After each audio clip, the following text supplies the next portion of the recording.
Qu'en est-il exactement? Papa Moïse Mbi et Pasteur Moïse Mbi, aujourd'hui on a la chance de t'avoir. Après tant de jours de silence, on aimerait bien un peu t'entendre sur ce sujet-là. J'ai vu par exemple un monsieur comme Kofi Olomide prendre position clairement à la télé pour dire qu'il était contre cet acharnement. J'ai reçu les appels de Fali Ipupa.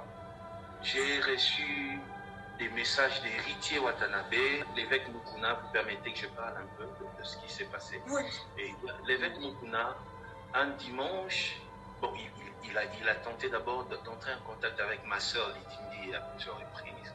Et après, il a envoyé des avocats. Ça, j'étais très touché.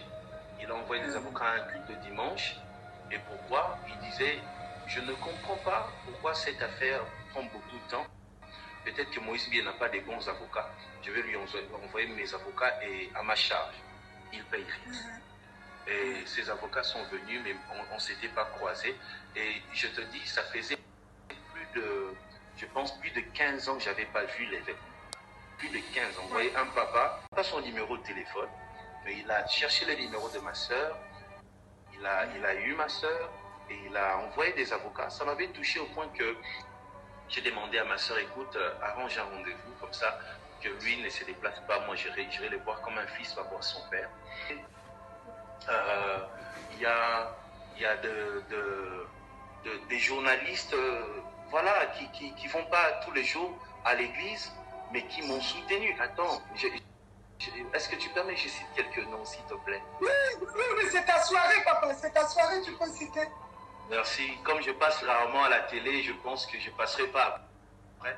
J'aimerais profiter pour évacuer. C'est ta soirée, on écoute.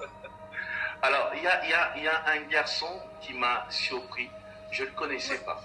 Je ne sais pas qui il est. Jusqu'aujourd'hui, je n'ai même pas parlé avec lui au téléphone. Jusqu'aujourd'hui. Je n'ai pas son numéro. Et je ne pense pas qu'il a mon numéro. C'est un certain Hera Ramsès.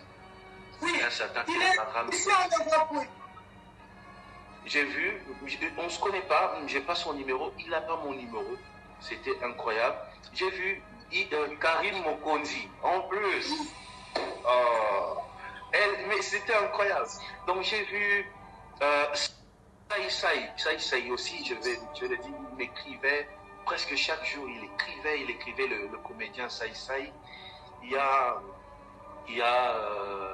Papi Moma, d'ailleurs, pour ceux qui veulent avoir plus d'informations sur ces dossiers, sur tout ce qui s'est passé vraiment, même le nom des gens, Papi Moma connaît tous les détails que moi-même je n'ai pas. C'est dans les mains des avocats et du juge. On a parlé de tentative de meurtre sur un avocat. Est-ce que tu as commandité cela? J'ai vu des hommes qui étaient aussi dans les collectifs des avocats. J'ai vu aussi via les réseaux sociaux qui sont passés, qui ont dit il y en a qui m'insultaient, qui m'appelaient, qui disaient je suis un tueur en série, toutes ces choses. Après, toutes ces personnes qui m'insultaient tous les jours sont passées à la télé pour dire non, nous on est des avocats, vous savez quand on est avocat, parfois on est prêt à faire un montage pour arriver à ses fins, vous voyez. Alors, je dirais que c'est parmi les montages qui ont été faits par ces avocats. Jusqu'aujourd'hui, le monsieur est introuvable. Moi aussi, comme toi, je le cherche. Et je lance même un appel à sa famille.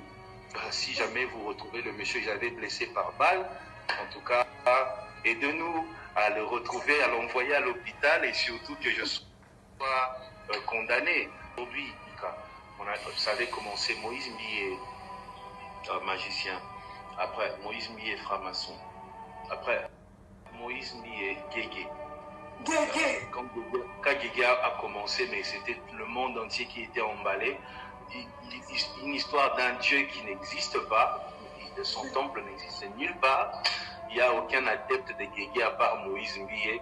Et les gens étaient emballés. Après, eux-mêmes se sont ressaisis en disant oh, Guégué, mais Guégué c'est quoi finalement? Même quand tu tapes Google, Guégué n'existe pas. Après aujourd'hui, quand le vent Guégué est passé, aujourd'hui Moïse Mbi c'est un violeur, c'est un tueur. Tout ça. Demain, ça sera quoi? Moïse Mbi vend les armes.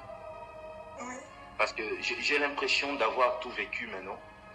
Demain, sûrement, ils vont inventer une chose où on a attrapé Moïse Mbi avec des armes à la maison. J'ai atteint un niveau où j'ai mis des caméras partout dans ma vie. Période de confinement, on a perdu un frère, un papa, qui était pour vous, qui était aussi pour vous un frère, Pichumbi. Comment est-ce que vous avez traversé cette période difficile?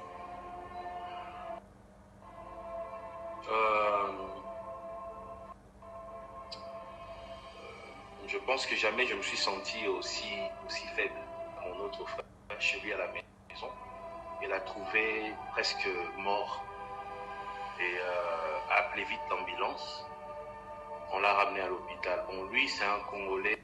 C'était un Congolais qui disait « Ah, ça va passer, c'est juste une petite maladie, je vais prendre une quinine et tout, ça va passer. » Or, il était déjà atteint de la Covid. Et mon frère l'a emmené à l'hôpital. Arrivé à l'hôpital, il était presque mort.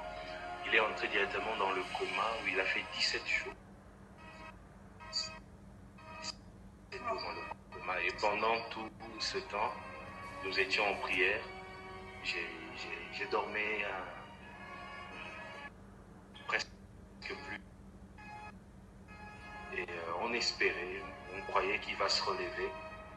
Et on voyait même des choses positives quand on priait. Dieu nous disait des choses positives. On continuait à espérer. Et après 17 jours, les médecins ont appelé la famille pour dire qu'ils sont obligés de débrancher et qu'il ne va plus tenir juste 6 minutes.